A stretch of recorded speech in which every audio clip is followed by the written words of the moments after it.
kehidupan dalam kuburan jauh lebih panjang dibandingkan kehidupan di dunia. Nabi SAW bersabda, "A'maru ummati baina sittina wa sab'in." Bahwa usia umatku itu hanya berkisar 60 sampai 70 tahun saja. Sedikit yang lewat 70 tahun. Kalaupun ada usia yang sampai 100 tahun itu sedikit sekali. Tapi kebanyakan di bawah 70 tahun, umumnya umat Rasul itu sudah meninggal dunia.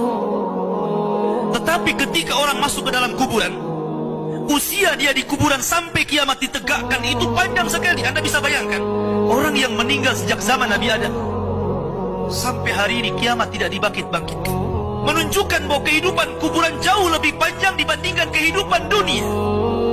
Dari sinilah maka wajar seorang mukmin harus takut dengan kehidupan kuburan. Ma'asyiral muslimin yang dimuliakan Allah Azza wa Jalla. Tetapi para ulama mengatakan, apakah orang yang mendapatkan adab kubur itu munqati atau mustamir, terus menerus ataukah terputus? Kata para ulama, adab kubur itu hanya terputus dengan tiupan sangkakala Israfil. Ketika itulah Nabi SAW menceritakan bahwa Allah Subhanahu wa Ta'ala memerintahkan kepada Israfil untuk meniup sangkakala yang pertama. Disinilah adab kubur terputus. Karena ketika itu seluruh orang mati, baik orang yang ada di atas bumi atau yang ada di bawah bumi, baik kalangan jin, baik malaikat, kecuali makhluk-makhluk yang Allah kehendaki saja, semua hancur. Dan Abu Hurairah radhiyallahu anhu menceritakan kehancuran bumi setelah tiupan sangkakala itu adalah 40. Bisa 40 hari, bisa 40 bulan, bisa 40 tahun. Yang jelas Allah hancurkan bumi ini. Allah luapkan lautan ke daratan. Allah jatuhkan bintang. Allah hancurkan gunung sehingga seperti kapas yang dihempas angin.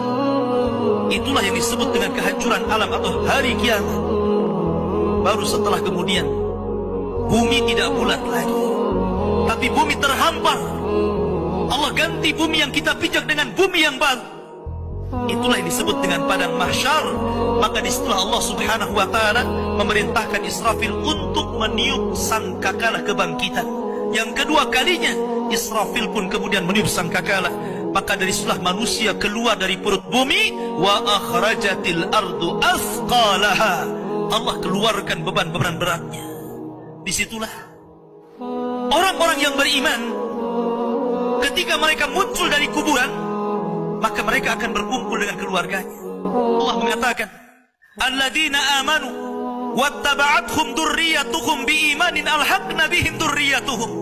Orang-orang yang beriman, kemudian keimanan diikuti oleh keluarganya, oleh istrinya, oleh suaminya, oleh bapaknya, oleh anak-anaknya, oleh cucu-cucunya.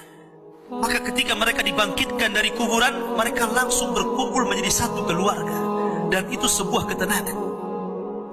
Tapi orang-orang di luar daripada beriman, mereka keluar dari perut bumi seperti dua binatang. Pertama Allah contohkan dengan laron yang berterbangan. Anda bisa melihat laron apabila terbang di atas lampu atau di sekitar lampu. Lihat bagaimana cara terbangnya. Mereka akan saling tubruk dengan kawan-kawannya. Karena pada hari itu anak lari dari orang tuanya, suami lari dari istrinya, orang tua lari dari anaknya. Terkadang mereka bertubruk satu dengan yang lainnya. Yang kedua seperti belalang kal jaradil muntashir. Pertama seperti laron dulu, lari sana lari sini, yang dari barat ke timur, yang dari timur ke barat, yang dari selatan ke utara, yang dari utara ke selatan. Mereka kacau sehingga mereka mengatakan, ya wailana man ba'atsana min marqadina. Celaka, siapa yang membangunkan aku dari tidurku? Tapi orang-orang yang beriman hanya mengatakan, hadza ma wa'adar rahman wa sadaqal mursalin.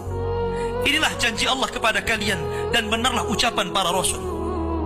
Baru setelah itu dari padang mahsyar berteriak seorang yang Allah suruh untuk berteriak. Mulailah kemudian mereka teratur. Maka mereka akan berjalan ke satu titik. Disitulah yang disebut dengan padang mahsyar. Mereka akan tinggal selama 50 tahun telanjang, kembali tidak dikhitan, tidak pakai sandal, matahari dekatkan 1 mil, keringat bercucuran, tidak ada makan, tidak ada minum. Mereka berdiri 50 tahun. Sehingga akhirnya orang-orang saleh mereka berkumpul, datang kepada Adam minta syafaat. Adam memberikan udzur, tidak sanggup memberikan syafaat. Kata Adam, datanglah kalian kepada Nuh, karena dia Rasul pertama dalam Islam, Rasul pertama setelah aku. Maka mereka pun kemudian datang kepada Nuh. Nuh pun memberikan udzur, datanglah kalian kepada Ibrahim, karena dia Khalilur Rahman. Maka mereka datang kepada Ibrahim. Kata Ibrahim, aku tidak sanggup berikan syafaat, datanglah kalian kepada Musa, karena dia Kalimur Rahman. Ketika mereka datang kepada Musa, kata Musa, datanglah kepada Isa. Isa pun memberikan udzur, tidak bisa. Seandainya kalian datang kepada Muhammad sallallahu alaihi wasallam itu lebih baik.